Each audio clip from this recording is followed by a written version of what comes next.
Jesus came from heaven, and he went back to heaven, and he knows how to bring you back with him. When I heard those words, my life was changed forever.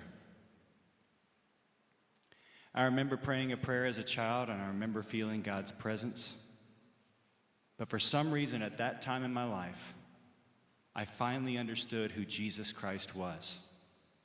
I had heard about God. I had seen pictures of different biblical depictions of him, but I didn't understand that Jesus was a man and that he came to die for me.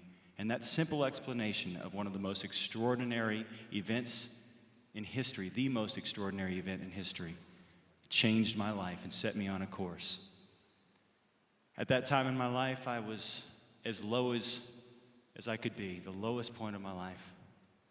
I found myself through my own bitterness and anger. I'd separated myself from friends. I'd separated myself through this bitterness and ended up sleeping in the back of a friend's recording studio in this room that had been flooded, where I laid down my mattress, and every morning I would get up and I'd put on my shoes because the floor was still wet. And I would walk around the corner only a few miles away from friends and family who loved me. And I'd brush my teeth in the gas station and try to get enough change to buy some food. It was really a terrible time in my life. And when I heard those words, there was such hope. I was playing in bars and spending time with people who were doing things that were beyond what you could ever want to imagine. The most defiled events that mankind can do. And I can say that prayer that I prayed as a child, there was protection for me, because while I witnessed these things, praise God, I didn't partake in them. I don't know how that happened besides the prayers of friends and loved ones. But that day, through the miraculous work of God, I had been hired to run lights for a Christian evangelistic production. Do you think God was setting me up? So I got to sit there and pay careful attention as the gospel was played out, and at the end, that man said those words. And I had one of those little headsets on with a microphone, and everyone who was there remembers that they heard someone praying the sinner's prayer over the headset. And they're trying to figure out who it was, because I was off in a little corner. And I didn't really understand everything that I was saying, and I was speaking these words. But like good believers, they came and found me after. The church that had hired me for this production actually over time had got me an apartment so I could stay in town. They furnished me with an apartment and with some furniture, and they came over uninvited. And they began to talk to me in very large Christianese words that I didn't understand about all these profound things. And I knew what they were talking to me about. I just didn't understand everything. And while they were speaking, I remember sort of zoning out, and I started thinking of the reasons why I couldn't come to God.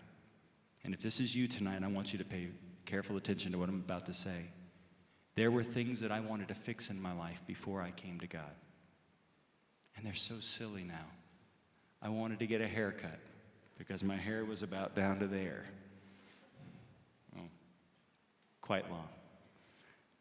I wanted to clean out my car because it was a mess. And I wanted to pay my bills because I thought, I can't come to God like this. This is seriously what I was thinking. And while they were talking, I didn't even stop them. I just walked into the other room, and I remember hearing them start to pray. And I knelt down on that bed with that comforter that they had made for me. Someone had actually made that comforter for me. And I put my head on that comforter, and I had a conversation with God for the first time in my life. I didn't just speak words. I heard the voice of God. And I asked him every question I needed to ask. And he gave me every answer I needed to know. And that sheet was covered with tears. You know what's funny about those reasons why I was waiting to come to God? There was some legitimate needs behind that. I did need a haircut, but I didn't need my haircut. I needed my sinful flesh cut off. I needed those things that had hindered me all my life cut from me. And I did need to clean out my car. I needed to clean out the vessel that I am. I needed all the junk in my life removed. And the last one is the best. I did need my bills paid. But the problem is, the wages of sin are death, and I couldn't pay it. And Jesus paid my bill for me. And that day, when I walked out of that room and I walked back in there with those friends who were praying for me, everything looked different. Everything sounded different. It was almost like I had been born again. And I was saved. Jesus saved my life that day. He saved my soul for eternity. As that week went on, I had an old classical guitar. That was the only instrument I had around to express these feelings I was feeling, and that's where this song came from. It's called One Single Drop of Blood. And I was feeling emotions that I can now see that were in the Bible. But at that time, I hadn't even read the Bible yet. I had no idea about anything. I didn't know anything about songwriting. I had limited musical knowledge about things. And I just started playing a song to the Lord, not really understanding that was even something common to do. I remember going to church shortly after that and seeing the words on PowerPoint, seeing Jesus' name. And I said, wow, other people know about him too. This is great. I didn't know any of these things, but I knew this, like the centurion who said, Lord, if you just say the word, my servant will be healed. Or the woman with the issue of blood says, if I could just touch his garment, I know I can be healed. I said, Lord, if you just give me one drop of your blood, I'll be cleansed.